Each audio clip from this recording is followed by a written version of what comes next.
Like Venom and Spider-Man? Hang around for this blast from the past. Welcome to Nerd Cave Inc. Reviews Spectacular Spider-Man: The Hunger. Today, I'll be reviewing Spectacular Spider-Man: The Hunger. This is a title that immediately came to mind as I was watching the new Venom movie. Venom is always a character that has interested me greatly. In the Venom film, there's mention of Eddie's organs deteriorating and the need for Venom to feed in order for both host and, by extension, the symbiote to survive. The Hunger storyline from 2003's reboot of the Spectacular Spider-Man series spans 5 issues. It features writer Paul Jenkins, penciler Humberto Ramos, and inker Wayne Faucher. Love him or hate him, Ramos has a unique style, and when this storyline was released, I tracked down every issue of it.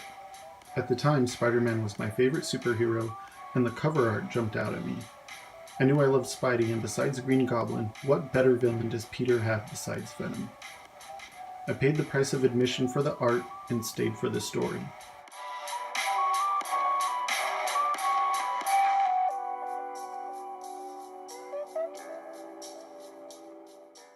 For this review, I actually dug up my old copies, and as you can tell, they're definitely reader copies.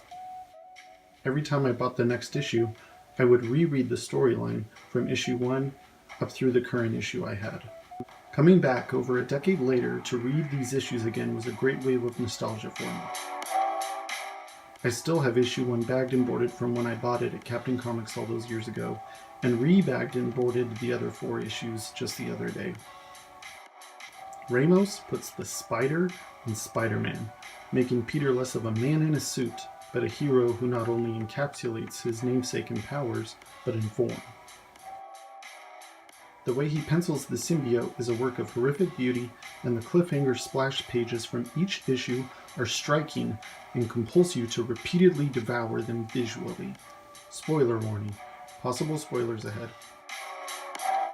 5-issue overview in 3, 2, 1. Issue 1. Issue 1 is a crime mystery turned horror story filled with comatose victims and tales of strange puncture marks from an unknown assailant. After a bit of filler with an obnoxious character and inner monologue from Peter, at the end of the issue we get an amazing fight filled with great humor to cut the suspense. It was nice how Jenkins and Ramos navigate this issue's encounter without reverting to formulaic trope ways of Spider-Man dealing with the symbiote. Issue 2. In Issue 2, we learn a few answers to the questions posed in Issue 1, while also getting a great breakdown of Peter's spider sense that is eerily similar to the Sherlock Holmes movies of the mid-2000s. We continue to see Eddie's current state, and things are not well. Eddie is not in a great place, and his other half seems to be more of a curse these days than a blessing. Issue 3. In Issue 3, Spidey works with Detective Neil Garrett, or at least he tries to. Peter's plan to utilize Garrett doesn't go as planned. Later in the issue, Venom's trap is sprung. The Matador teases its prey, only to have the tables turned. Issue 4. Blazing into Issue 4, we get an aptly selected cameo for the 4th issue. We learn about the relationship between adrenaline and why Venom is addicted to hunting down Spider-Man.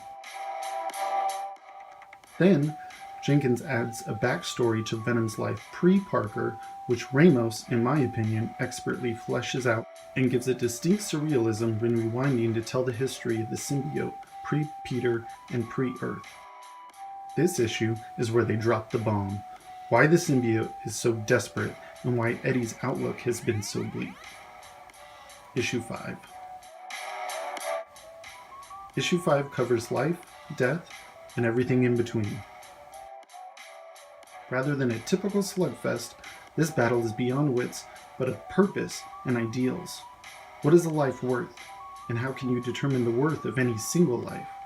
Peter does his best, and has to learn to live with the repercussions.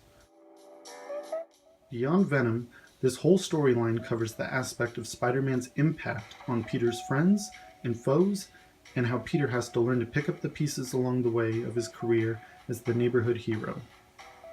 If you can overlook some of the minor flaws in the storyline, like some unnecessary characters in the first issue, and get used to the idea of Aunt May already knowing Peter is Spider-Man, this story has a lot to offer, and all these years later remains one of my personal favorites.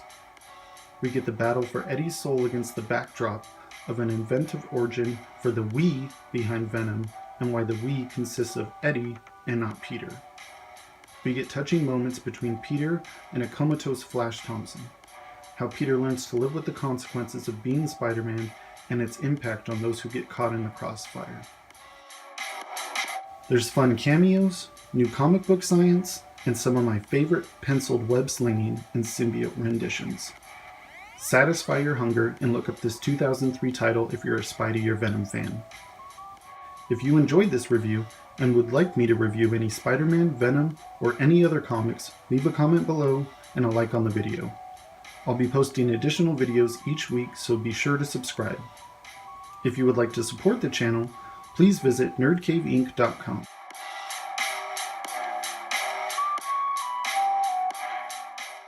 Thanks for tuning in. Until next time, keep it nerdy and save with the cave.